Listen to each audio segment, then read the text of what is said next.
Welcome to Chain Reaction by Capital Copilot, your daily dose of the latest in cryptocurrency news, market insights, and blockchain trends.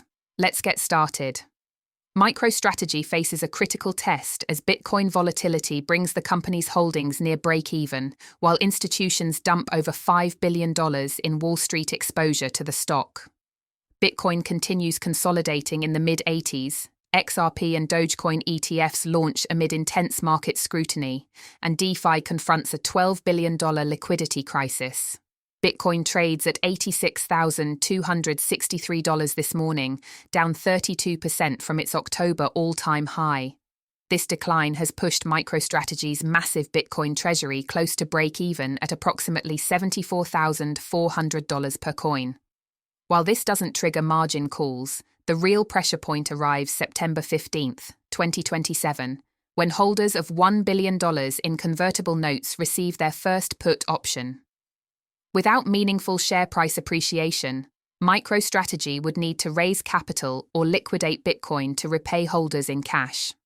Major fund managers, including BlackRock, Vanguard, Capital International, and Fidelity, reduced their MicroStrategy exposure by approximately $5.4 billion between Q2 and Q3. This 14.8% reduction reflects a strategic shift away from using MicroStrategy stock as a Bitcoin proxy, now that regulated spot Bitcoin ETFs provide direct access to the asset. This week saw significant developments with Grayscale launching spot ETFs for both XRP and Dogecoin on November 24th. The XRP ETF trades under ticker GXRP, while Dogecoin launched as GDOG. Trading activity in related derivatives surged dramatically, with Dogecoin derivatives volume jumping over 30% to $7.2 billion and XRP derivatives spiking 51% to around $12.7 billion. Meanwhile, VanEck CEO Jan VanEck raised eyebrows by questioning Bitcoin's long-term viability on CNBC, citing concerns about encryption strength and privacy. His comments coincided with quantum computing concerns gaining traction after Ethereum co-creator Vitalik Buterin warned that quantum computing could threaten elliptic curve cryptography. Zcash has surged 930% year-to-date to $578. In DeFi markets, a report from OneInch reveals a major inefficiency crisis.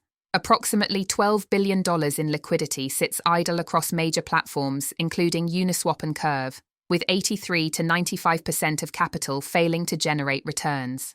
In Uniswap V2 alone, only 0.5% of liquidity operates within active trading price ranges. To address this, OneInch introduced the Aqua protocol, allowing DeFi applications to share a common capital base.